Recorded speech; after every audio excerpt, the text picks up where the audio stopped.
Саламатсыздар, урматтуу телекөрүүчүлөр. Эл сурасын программасы түз эфирде. Аны мен Феруза Ашымбаева алып барам. Калктуу турак жай менен камсыздоо боюнча мамлекеттик ипотекалык компаниянын аткарып жаткан иштери тууралуу бүгүн түз эфирде сөз кылабыз. Бүгүнкү темабызга байланыштуу коноктор да келген. Мамлекеттик ипотекалык компаниясынын ачык акционердик коомунун башкармалыгынын төрайымы Элмира Абдыжапарова.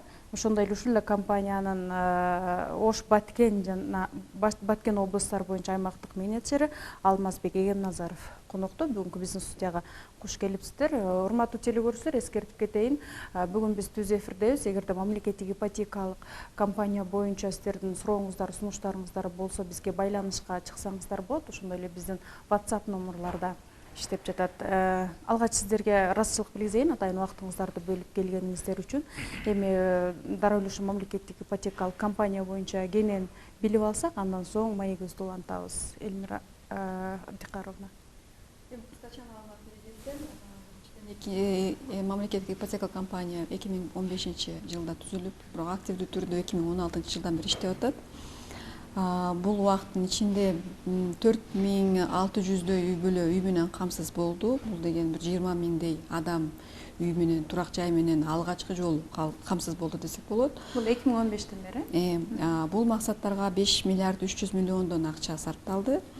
Бүгүнкү күндө дагы кезекте тургандардын саны да 4000 адамдан ашык. Булардын жалпы сураган акчасы 8 миллиарддай акча. Ошондуктан бул адамдардын баягы убагында талабын аткарып, убагында талабын камсыздаш үчүн ушул акча каражаттары менен азыр активдүү түрдө биздин компания донорлор менен иштешип атат. Себеби максат биз бул донорлордон узун мөөнөттүү арзан каражаттарды тартып алсак, биз бүгүнкүдөй элибизди күттүрбөй бат-баттан бермекпиз. Муну менен кошо, муну менен катарда бул мамлекеттик бюджет менен да иштешип атабыз. Ал жактан дагы акчанын келиши күтүлүүдө, бирок бара-бара бюджеттен көз карандылыгыбызды мындай азайтып, мындай эметкенге аракеттенип атабыз. Себеби мындай бюджетке оор келбей, бара-бара өзүбүз мындай элдин, калктын керектөөсүн убагында мындай талабын аткарууга жетишкенге умтулуп атабыз десек болот. Азыр эми 4000 адам кезекте деп айттыңыз да, эми 2015-тен бери бул көрсөткүч жакшы делеби, жетиштүү деп айтсак болобу? Маселен, үй алгандар, турак жай менен камсыз болгондор.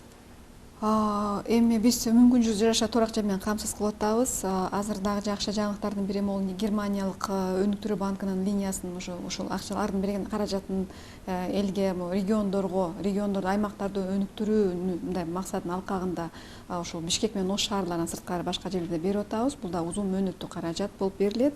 15 жылга беребиз жарандарыбызга улуттук валюта сом менен. Себеби доллар менен алса элибиз мындай кыйналып, бул өзүнчө бир анын өзүнө жараша рисктери бар. 10% менен эч кандай комиссиясы жок. Болгону өздүк салымы деп коебуз. Баягы үй сатып алып аткан турак жайдын же болбосо курулчу турак жайдын 20%-ын бул кардарлар өздөрү кошуп, анан калганын бул мамлекеттик ипотекалык компаниянын эсебинен 2 банк партнер аркылуу алынат. Бул РСК менен KCB бүгүнкү күндө бул активдүү түрдө иштеп атышат. Жарандарыбыз каалаган учурда түздөн-түз бул линиянын өзгөчөлүгү акимияттарга барып, ал жакта тизмеге туруп, бир топ документтерди тапшырып, бир убакыт арада убакыт жоготпой эле түздөн-түз бул банктарга кайрылса болот.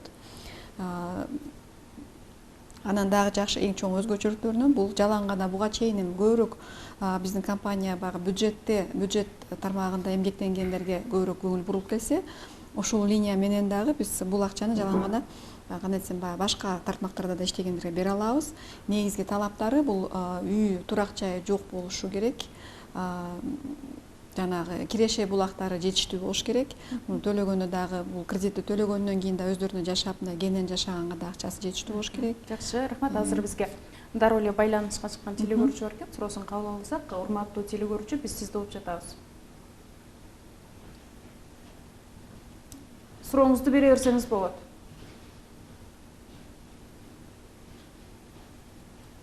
Урматтуу телекөрүүчү, биз сизди угуп жатабыз. Байланыш эмнегедир жакшы болбой жатат. Эми ушул программа долбоор боюнча айтып кете берсеңиз, кийинен маселен 3 багытта деген дайры да бар экен. 3 багытта берилет бул каражаттар. Биринчиси турак жай курууга, жеке турак жай, мисалы өзүнүн жеке жер тилкеси болот, ага мисалы үй курууну каалагандар ал максатка алат.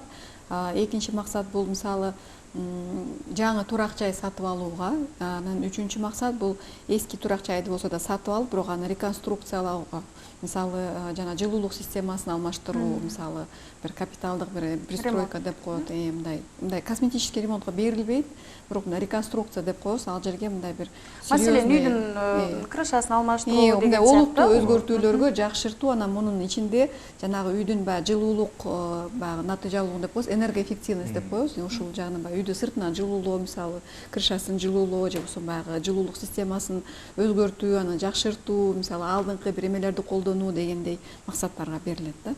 Сиз жогоруда айтпадыңызбы, Бишкек жана Ош шаарынан башка депчи, ошондо бул шаарлардан башка аймактарга берилет экен да? Аймактарга, шаарларга, кичи шаарларга, аймактарга, ошо Бишкек менен шаарлардан, Бишкек, Ош шаарларынан сырткары бардык жерлерге. Дагы бир негизги талаптарынан бири бул жанагы кардардын, кредит алуучунун ошол башка ошо кайсы жерде жашаса, ошол жашап эмгектенген жеринен 60 километрдик радиустун ичинен алса болот бул кредитти, ошол жерден үй алса болот. Себеби мисалы Ош, мисалы Кара Сууда жашаган жаран Бишкектен үй алып кое албайт да, бул акчаны кредит алып. Жашаган жеринде себеби. Демек, өзүнүн аймагынан ала алат экен да. Жакшы, бизге байланыш кылышкан телекөрүүчү бар. Биз сиздин сурооңузду угуп жатабыз, урматтуу телекөрүүчү. Алло.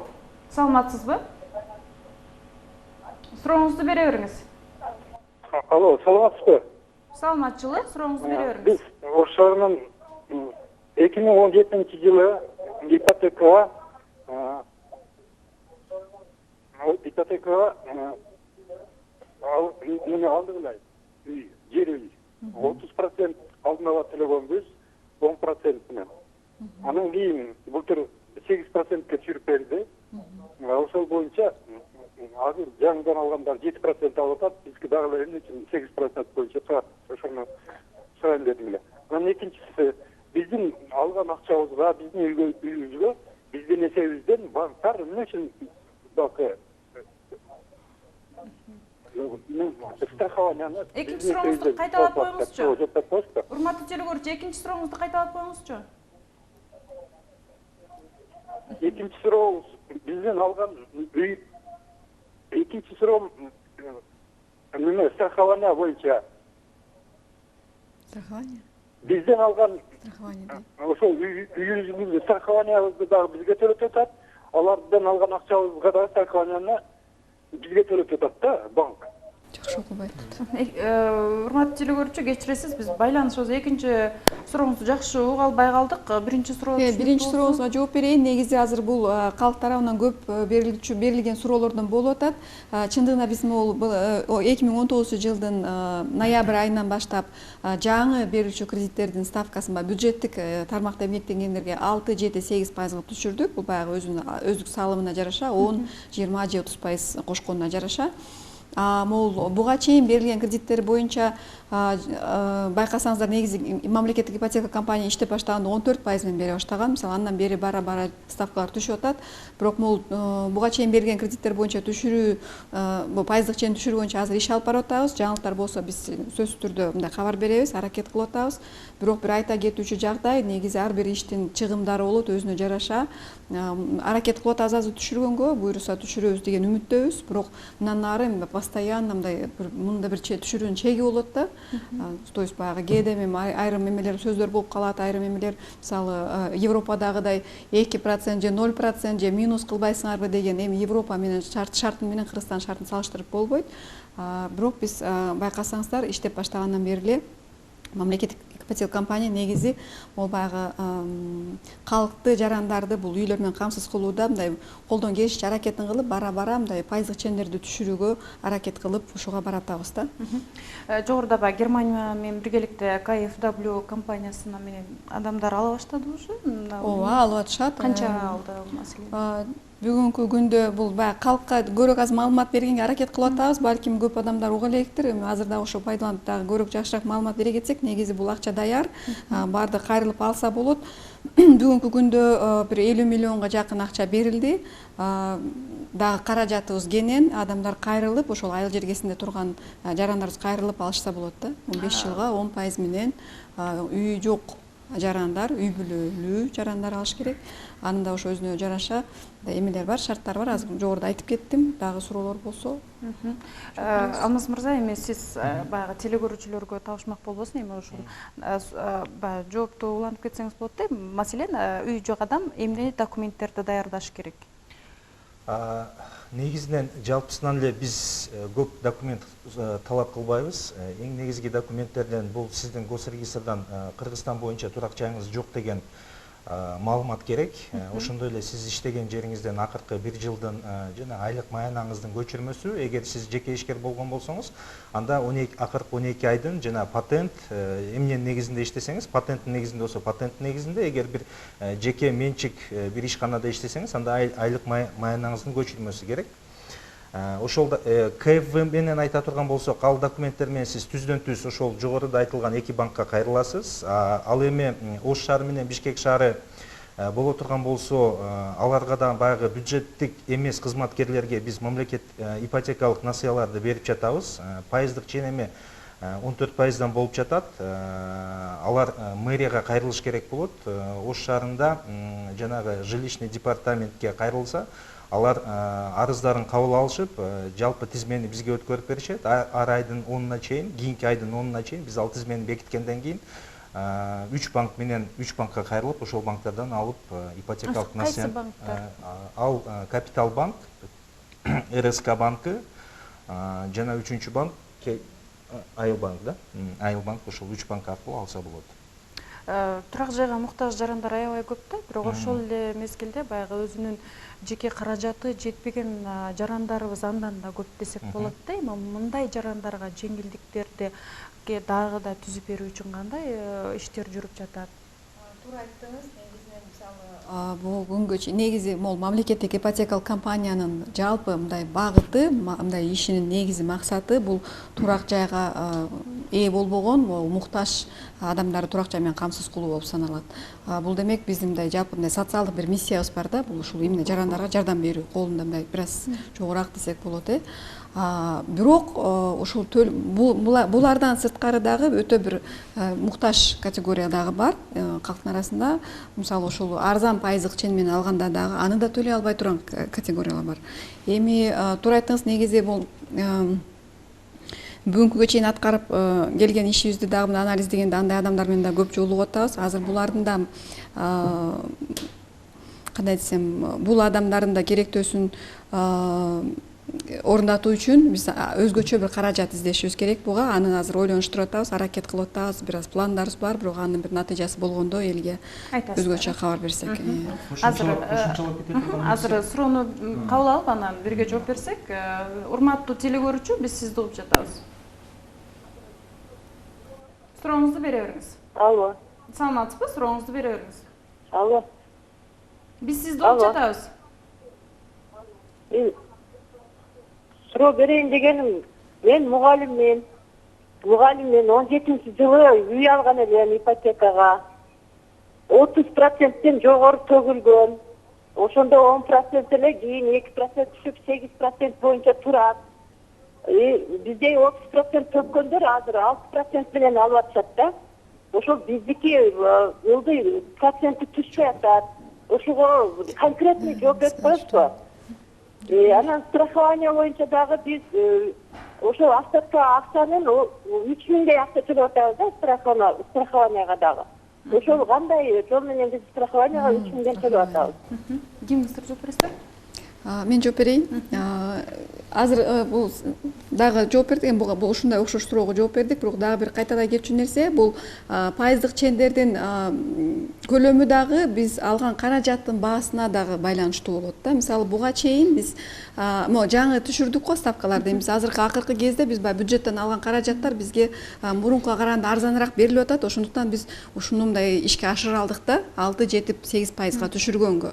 Буга чейинки берилген бизге бюджет бюджеттен алып келген каражаттардын баасы дагы бир аз жогорураак болчу, ошого жараша ал кымбатыраак болгон. Эми аларды дагы биз ошо дагы 1%га түшүргөнгө аракеттенип атабыз. Ошондо 7-8-9 болгон атат буюрса. Теле көрүүчүнүн берген суроосу, мен деле 30% төлөгөм, бирок башка жарандар сыяктуу. Бирок мен ошону түшүндүрүп атам. Бул акчанын каражаты түшпөдү деген сыяктуу. Себеби ал мурун буга чейин берилген каражаттар, бул берилген кредиттердин баягы келген баягы источник финансирования деп коебуз. Биз аларды кайсы каражаттан бердик, ал ошол каражаттын баасы жогорураак болчу да.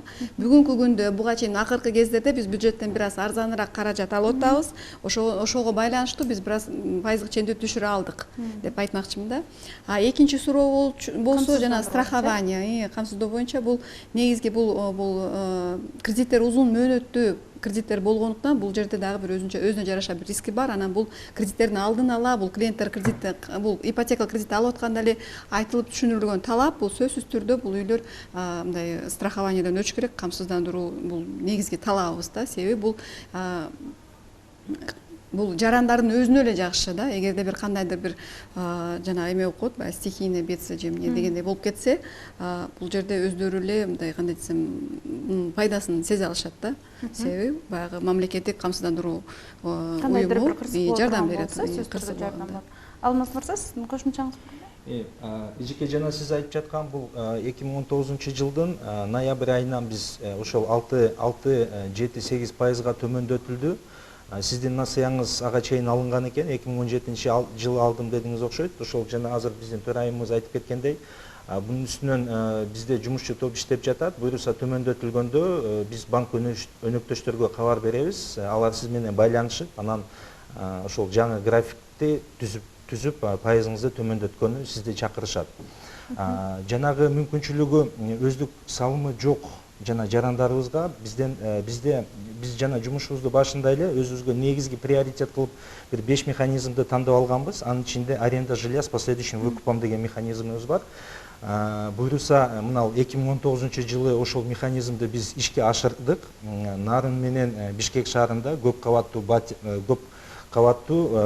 патирлүү 2 турак жай салынды. Ошол Бишкектеги мисалы үчүн 140 патирлүү турак жайга бүгүнкү күндө жана өздүк салымы жок. Ошол баягы өздүк салымы жок жарандарыбызга мүмкүнчүлүк түзүп бердик. Буюрса мына Нарын шаарында дагы ошондой баягы өздүк салымы жок жарандарыбыздын тизмеси бүгүнкү күндө такталып жатат.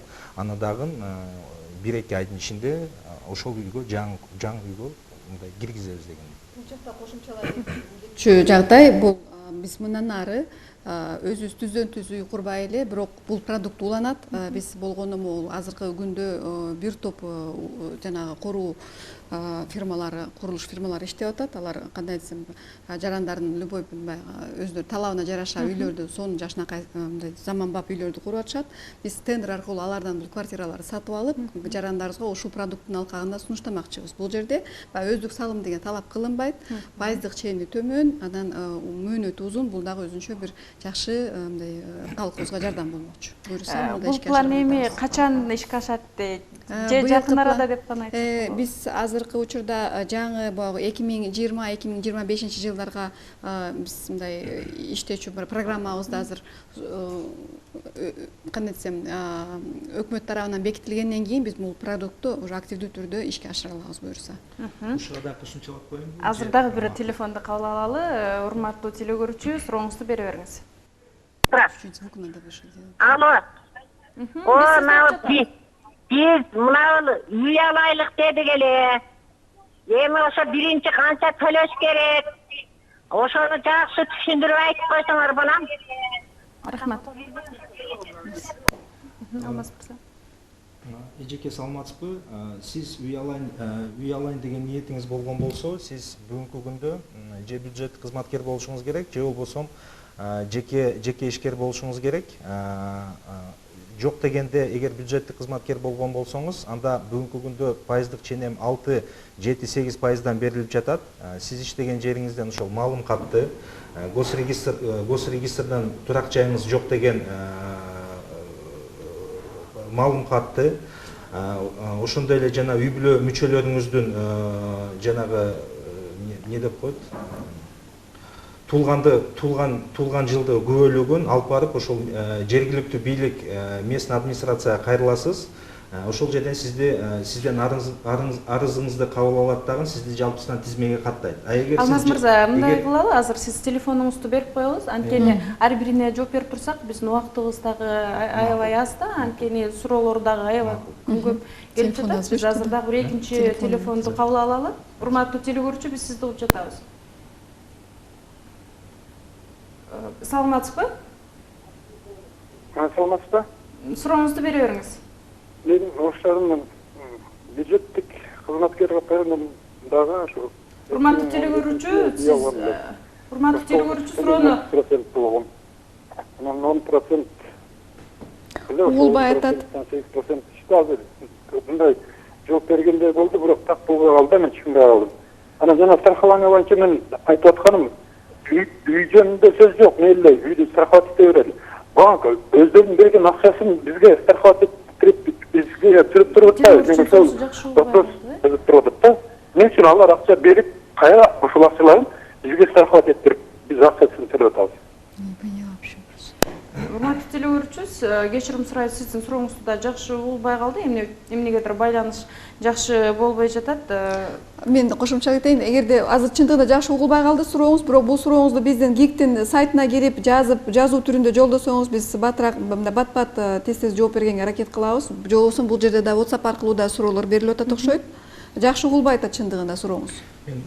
Жана биздин Оштогу өкүлчүлүгүбүздүн телефон номерибиз 72146. Жана жогорудагы эжеге жана ушул биздин акыркы телекөрүүчүбүзгө кайрылып кетет элем. Эртеңден бизге байланышка чыксаңыздар, биз ошол жерден сизге тагыраак жооп беребиз. Биздин өкүлчүлүгүбүз Ленина көчөсү 318 дарегинде жайгашкан, 214 кабинет. Же болбосо бизге түздөн түз келсеңиз, биз ушул сурооңузга жооп беребиз. Биз дагы бир телефонду кабыл алганга аракет кылып көрөлү. Урматтуу телекөрүүчү, биз сизди угуп жатабыз. Саламатсыздарбы? Саламатчылык. Алло. Сурооңузду бере бериңиз. Менин суроом мындай, мен Жалал чалып атам. Бюджеттик организацияда иштейбиз биз. Но бирөөлөр үй алганда биз поручитель болгон элек. Ошонун эсебинен мага ипотекадан үй ала алганга өтө кыйынчылык болуп атат. Ошону кандай кылып алсак болот? Ушундай окуялар болуп калды азыр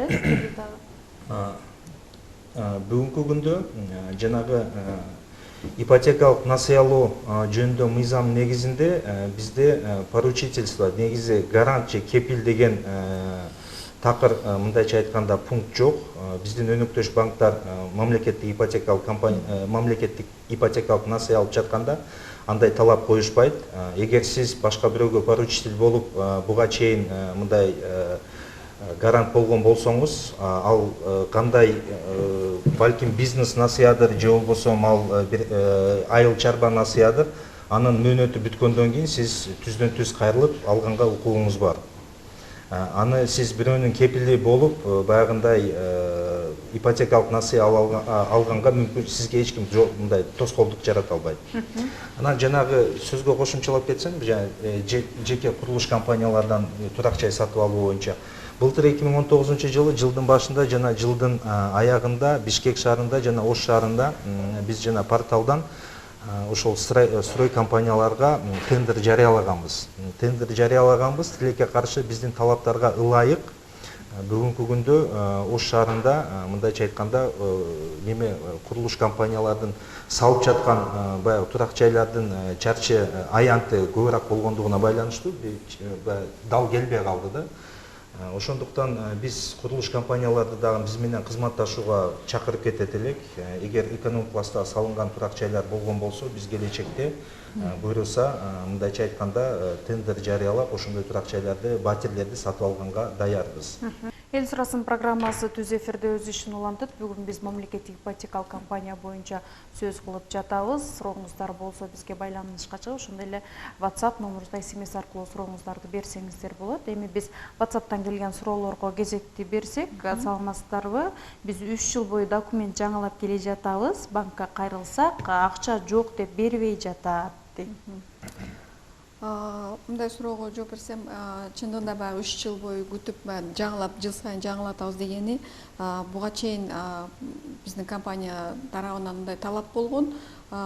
Документтерди берип жана тизмеге бекитилгенден кийин, программанын катышуучусу болуп бекитилгенден кийин 1 жылдык мөөнөт берилип келген бул катышуучуларга. Себеби бул 1 жылдын ичинде бул адамдар жана өздүк салымын топтоп, сатып алынчу турак жайды таап, банкка кайрылып, ошол акчаны алып алсын деген. Бирок бүгүнкү күндө биз бул талапты алып салалы деп атабыз. Себеби бул 1 жылдык мөөнөт кылып чектеп койсок, биз жарандарыбызды кыйнап алат экенбиз. Себеби айрым учурларда булар келгенде бизде убагында кээде акча болбой калат чындыгында, кээде мисалы бул 1 жылдык мөөнөт аларга баягы турак жайды табууга же болбосо өздүк салымын топтоого да жетишсиз болуп калат. Анан кайрадан жаңылап документтерди топтоп эметкенге бир аз мындай кыйынчылык жаратат экен. Анан дагы айта кетчү жаңылыктарда мисалы биз жакынкы ушу айларда, жакынкы убактарда буюрса электрондук порталды ишке киргизген атабыз. Бул портал аркылуу биздин жарандарыбыз түздөн-түз эле мындай сайтка кирип эле электрондук түрдө заявка бере алышат. Анан ал системабыз, бул порталыбыз баягы түндүк системасына уланат. Буюрса анан ал жерден көп маалыматтар мындай автоматтык түрдө тартылып, анан кээ бир маалыматтар мисалы кээ бир маалыматтарга биз мамлекеттик ипотекалык компания төлөйт. Анан кээ бир мисалы справкаларды жанагы турак жайын бар жок тууралуу жанагы ал справкаларды азаныраак анан электрондук түрдө алышат. Анан акча каражаттын жетишсиздиги тууралуу айтып кетсем, бул да көп айтылат клиенттерибиздин тарабынан. Чындыгында талап, эл тарабынан талап аябай чоң. Бул талапты аткаруу үчүн биз эми аракет кылып атабыз. Мисалы былтыр бюджеттен 400 миллион гана каражат алдык, бирок ага карабастан 1 миллиардтан ашык 1 миллиард 31 миллион сом каражат кредит, ипотекалык кредит түрүндө берилди. Себеби биз баягы мурда берилген кредиттерден кайра келген, баягы кайтарылып келген акчаларды берип атабыз. Андан сырткары бул мамлекеттик ипотекалык компаниянын негизги бир мындай ишмердүүлүгү десек болот. Бул баягы баалуу кагаздарды чыгарып жайгаштырып, андан тапкан каражатты да эл арасында жайгаштырып берип атабыз. Буюрса бул баалуу кагаздарды дагы чыгарган атабыз. Эми колдон келишинче биз мындай элдин талабын орундатып келатабыз десем болот да. Бирок чындыгында албетте аябай талап өтө жогору. Бул мамлекеттик ипотека компания өтө мындай жаш десек болот.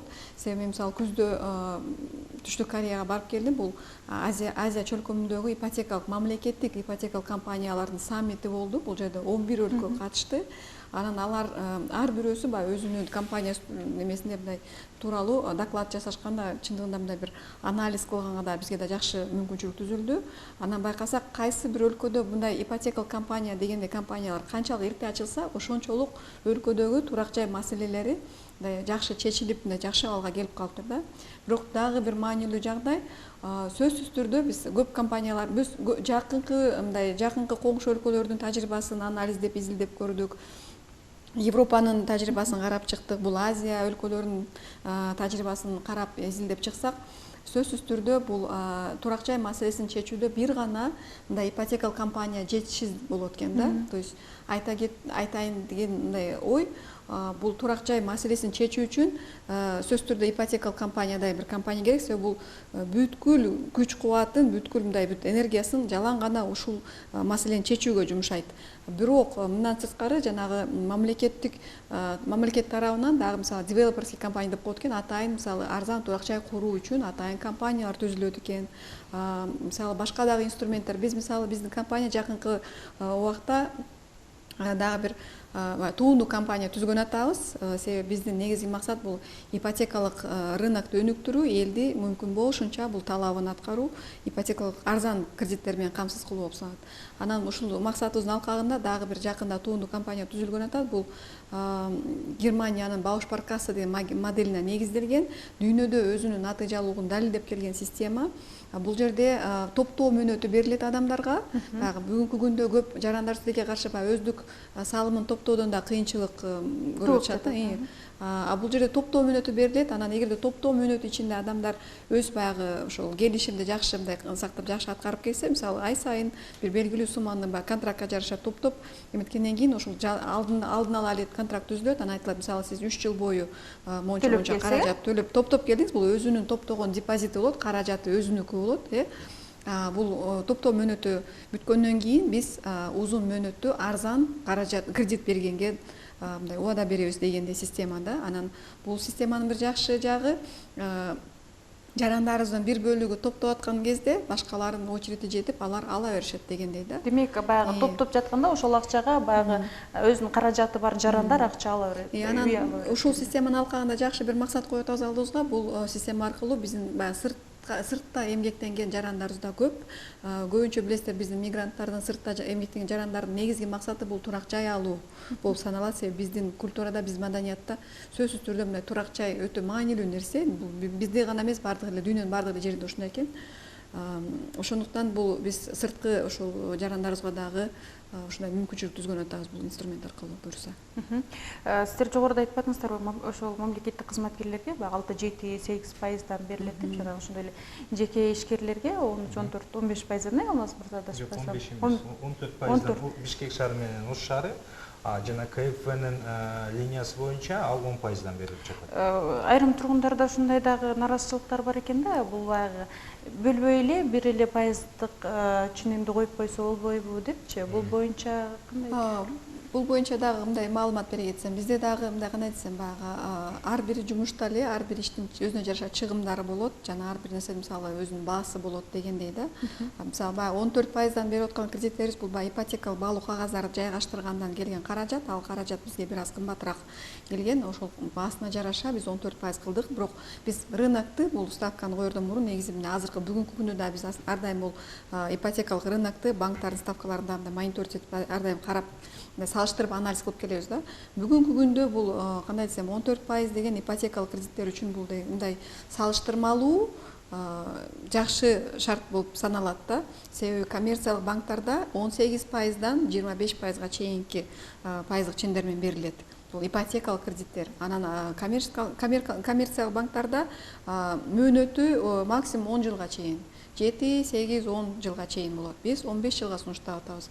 Жарандар үчүн демек жеңилдик десек. Жеңилдик. Анан мисалы коммерциялык банктарда башка коммерциялык ипотека деп коелу. Коммерциялык ипотека боюнча көптөгөн комиссиялар бар, Мисалы кредит алып аткан учурда, же болбосо алдын ала төлөп салып, мүмкүнчүлүк түзүп калып, эгерде кардарлар эртерээк төлөп салалы деген кезде дагы ал жерде бир өзүнчө чектөөлөр бар, комиссия түрүндө. Биздин мамлекеттик ипотекалык компаниянын кредиттери боюнча андай чектөөлөр жок, эч кандай комиссия мындай кааласа төлөп сала берет. Кааласа төлөп салат. Бул 1 айлык мөөнөтүнөн 1 ай мурун банкка мындай кабар берип коюш керек. Мен 1 айдан кийин толук төлөйм. Толук же болбосо бир кандайдыр бир чоңураак бөлүгүн дагы. Алмаз мырза, WhatsAppка суроо келип турду. Пенсия жашындагылар үй ала алабызбы? Себеби биз балдарды багабыз деп үйүбүз жок болуп кеткен депчи. Негизи канча жашка чейин деп сиздер чектөө койгонсуздар? Бизде өкмөт арзан турак жай 2015-2020 программасын бекиткенде жашты 21 жаштан 65 жашка чейин деп аныкталган. 65 жашта бул акыркы ипотекалык насыян төлөнүп бүтүш керек деп. Демек 60 жаштагы пенсионер үй алам десе 5 жыл ичинде төлөп бүтүш керек экен да? Ооба. Ал эми мүмкүнчүлүгү чектелген жарандар үчүнчү деген да суроо келип турду. Жеңилдиктер бизге каралды. Мүмкүнчүлүгү чектелген жарандар, көп балалуу үй бүлөлөр, жалгыз бой энелер дегендерге булар биздин приоритеттүү категорияга кирет. Булар тизмеге киргенден кийин баягы башкаларга караганда эртерээк алганга укуктуу.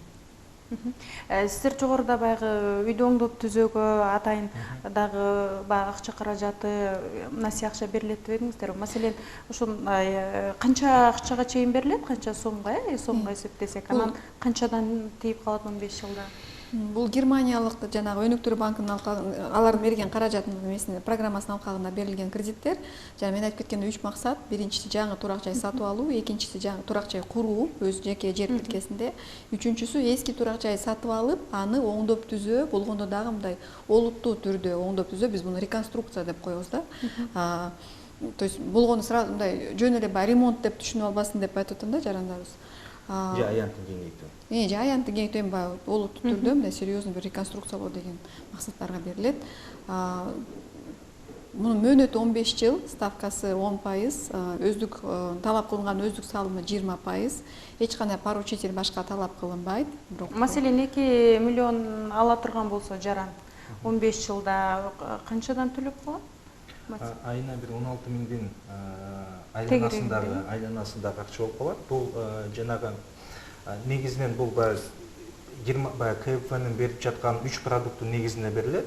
Биздин төрайымыбыз айтып кеткендей, бул биринчиси баягы кут конуш. Ал сиз түздөн-түз жаңы турак жайды сатып алсаңыз болот. Ал турак жайыңыз акыркы 5 жылдын ичинде салынган болуш керек. Жана ошондой эле ал турак жайда сизге чейин эч ким жашабаган болуш керек. Бул жаңы болуп эсептелинет. Жана бекустун болсо ошол жанагы мындайча айтканда аянты кичинекейби же болбосо балким бүт шарты жок үйдү сатып алсаңыз, аны сиз кеңейтсеңиз болот аянтын, же болбосо олуттуу бир реконструкция, утепление жасап неме кылсаңыз болот. Үчүнчү линиясы, үчүнчү продуктубуз ал баягы ашар. Сиздин жер тилкеңиз болгон болсо, ал жерге сиз 4 этап менен жаңыдан турак жай өзүңүзгө салып алсаңыз болот. Жакшы, WhatsApp-тан да суроо келиптир. Мен өзүмдүн үйүм жок, бирок мен агамдын үйү менин атымда болгондугу үчүн үй ала албай жатам депчи. Өзүм мугалиммин деген суроо келиптир да. Эми тилекке каршы биз мындай өзгөчө подход бирөөгө жасай албайбыз. Жалпы мындай бекитилген эрежелер бар. Бул эрежелерге жараша бул кредитти алуучунун атында үй болбош керек. Акыркы 3 жылдын ичинде эч кандай бир үйдү сатып алуу же башка мындай жарандык бүтүмдөр болбош керек да, турак жай менен байланыштуу. Силерге бул жерге WhatsApp-тан ыраазычылыктар дагы келиптир. Биз сиздерден үй алганбыз, рахмат депчи. Өзгөн районунда жашайм, ипотекага Оштон үй алсам болобу дейт. Оштон үй алсаңыз болот. Пайыздык чейни бүгүнкү күндө Ош менен Бишкекте 14% менен берилип атат. Бул бюджет тармагында эмгектенбеген, бюджеттен сырткаркы тармактарда эмгектенген жарандарга 14% менен берилип атат. Ал эми бюджетте эмгектенгендер болсо 6-7-8% менен. Бирок бүгүнкү күндө бюджеттен каражат күтүүдөбүз. Болор менен биз элге кабар беребиз. Кабар бергенден кийин банктарга кайрылып алышса болот, бюджет тармагында эмгектенгендер. Жалпы эле телекөрүүчүлөргө сиз кайсыл жерде эмгектенсеңиз, ошол жерден 60 км радиуста сиз өзүңүзгө турак жай сатып алсаңыз болот. Эгер ошол 60 км чыккан болсо, анда алса болот, Ош шаарынан. Азыр эми акыркы суроону бергенге үлгүрөйүн, убактыбыз да чектелип калды. Өзүм дарыгер болуп иштейм. Мен мамлекеттик ипотекалык компания документ тапшыргам, өткөмүн дейт, бирок РСК банкка тапшырганда каражатым жетишпейт деген ушундай сөздү айтты дейт да.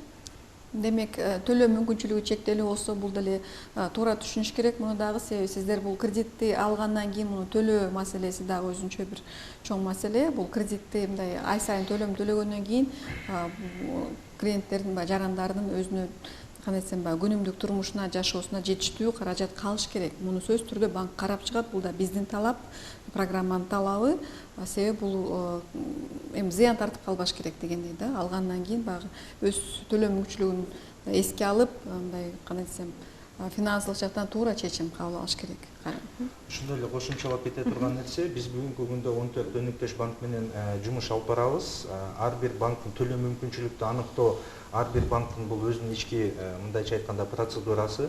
Эгер сизге РСК банк төлөө мүмкүнчүлүгүңүз жана сиз сурап жаткан суммага жетпей аткан болсо, сиз башка өнүктөш банктарыбызга кайрылып, ошолор менен да бир аракет кылып көрсөңүз болот. Жакшы, Алмаз мырза, сиздин телефон номериңизди сураптыр, кайталап койсоңуз. 7-21-46 биздин номерибиз. Ошол Оштогу өкүлчүлүктүн номери 32-22 коду менен чалсаңыздар, биз дайыма жооп бергенге даярбыз. Рахмат, биздин убактыбыз да соңуна чыгып калды, бирок WhatsApp-тан аябай көп суроолор келди, жетишпей калдык. Мен телекөрүүчүлөргө убада берип кетейин, сиздерден келген суроону тиешелүү адистерге берип, сиздерге жооп берет деген ниеттемин. Дагы бир жолу ыраазычылык билгизем, ишиңизге ийгилик каалайм.